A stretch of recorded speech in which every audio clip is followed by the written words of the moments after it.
Ramayan episode 9 में आपका स्वागत है। एपिसोड 8 में हमने सुना कि मिथिला के राजा जनक के एक दूत अयोध्या में राजा दशरथ से श्री राम और सीता जी के विवाह के लिए निवेदन करने के लिए आते हैं। आइए अब सुनते हैं रामायण का एपिसोड 9। सारी अयोध्या नगरी में श्री राम के विवाह की तैयारियां चल रही होती हैं। राम जी की माता कौशल्या आर्य सुमंत को बुलवाकर नगर में जरूरतमंदों को दान करने के लिए हीरे मोतियों की हजारों पोटलियां देती हैं और कहती हैं, ये सब जरूरतमंदों में बांट दो। राम की मंगल कामना के लिए मैंने ये अनुष्ठान किया है और इस बात का विशेष ध्यान रखना आर्य सुमंत, अयोध्या नगरी में कोई भी व्यक्ति दुखी ना हो, क्योंकि अगर राज्य का एक व्यक्ति भी दुखी और पीड़ित है तो राजा को भी अपने घर में उत्सव मनाने का कोई अधिकार नहीं है। ये सुनकर आर्य सुमंत कहते हैं, महारानी कौशल्या, हमारे महाराज तो सदा ही सर्वप्रथम अपनी प्रजा के हित के बारे में ही सोचते हैं। अब राजा दशरथ, महर्षि वशिष्ठ, वामदेव जी और अपने कुल के बड़े बूढ़ों तथा अन्य बारातियों के साथ धूमधाम से श्री राम की बारात सजाकर मिथिला में पहुंच जाते हैं। तो राजा जनक बड़े ही सम्मान के साथ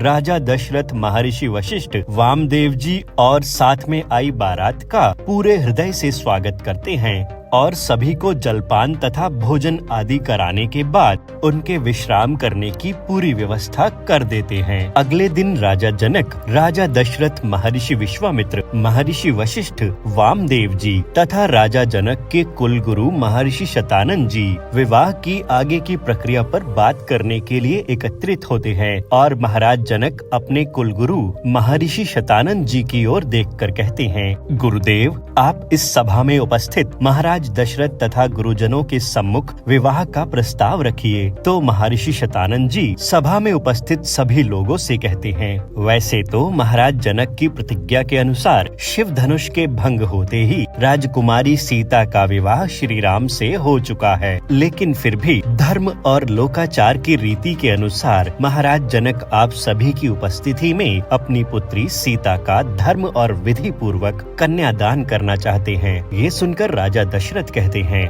पूज्यवर शतानंद जी, आपके वचनों से हम कृतार्थ हुए। जो प्रस्ताव आपने प्रस्तुत किया है वो हमारे लिए गौरव की बात है और अब मैं गुरुदेव वशिष्ठ जी से प्रार्थना करता हूँ कि वो हमारा मार्गदर्शन करें। फिर महर्षि वशिष्ठ राजा जनक की ओर देखकर कहते हैं, महाराज जनक, विवाह व्यक्तिगत कार्य नहीं है, ये एक सामाजिक संस्कार है। केवल एक स्त्री और एक पुरुष के गठबंधन को ही विवाह नहीं कह सकते, क्योंकि उन दोनों व्यक्तियों के साथ उनका समाज, उनका कुल और उनका धर्म जुड़ा होता है। विवाह का अर्थ है दो कुलों का, उनके आचार विचार का और उनकी संस्कृति का संगम। इसीलिए हमारे लिए आवश्यक है कि आपसे आपकी पुत्री का हाथ श्री राम के लिए मांगने से पहले हम महाराज दशरथ की कुल परंपरा का परिचय दें और आपको विश्वास दिलाएं कि राजकुमार राम आपकी पुत्री सीता के लिए सर्वथा योग्य हैं। महाराज दिलीप के सुपुत्र भागीरथ ने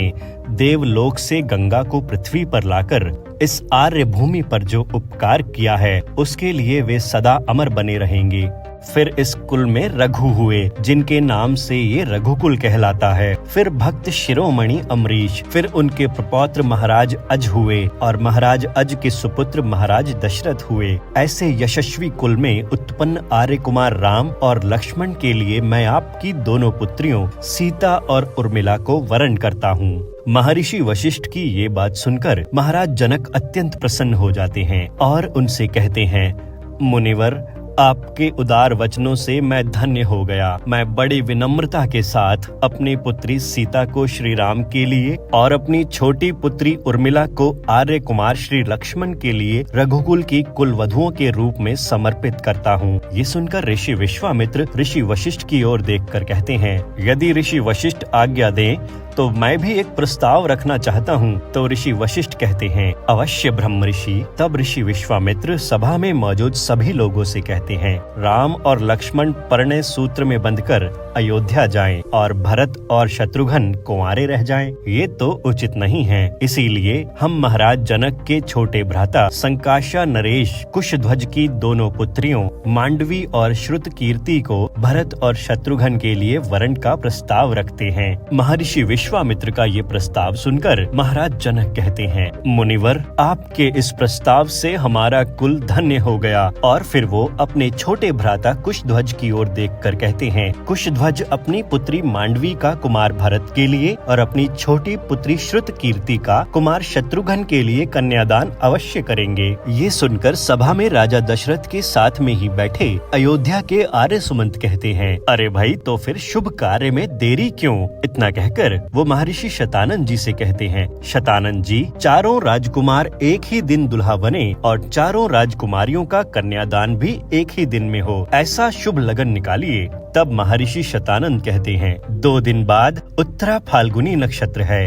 उस दिन चारों विवाह संपन्न करने के लिए अति उत्तम लग्न है। फिर महर्षि वशिष्ठ अयोध्या नरेश दशरथ से कहते हैं, महाराज दशरथ, अब आप चारों राजकुमारों के मंगल के लिए उनसे गौदान कराइए और उसके पश्चात विवाह का शुभ कार्य आरंभ कीजिए। फिर राजा दशरथ हाथ जोड़कर ऋषि वशिष्ठ से कहते हैं, जो आज्ञा गुरुदेव। नमस्कार दोस्तों, ये था रामायण का 9वां एपिसोड। हम बहुत जल्द रामायण का 10वां एपिसोड ले आएंगे, तो आप हमारे चैनल को सब्सक्राइब जरूर करें और बेल आइकन भी दबा दें, ताकि रामायण का अगला एपिसोड आते ही आपको झट से पता चल जाए। तब तक के लिए राम राम।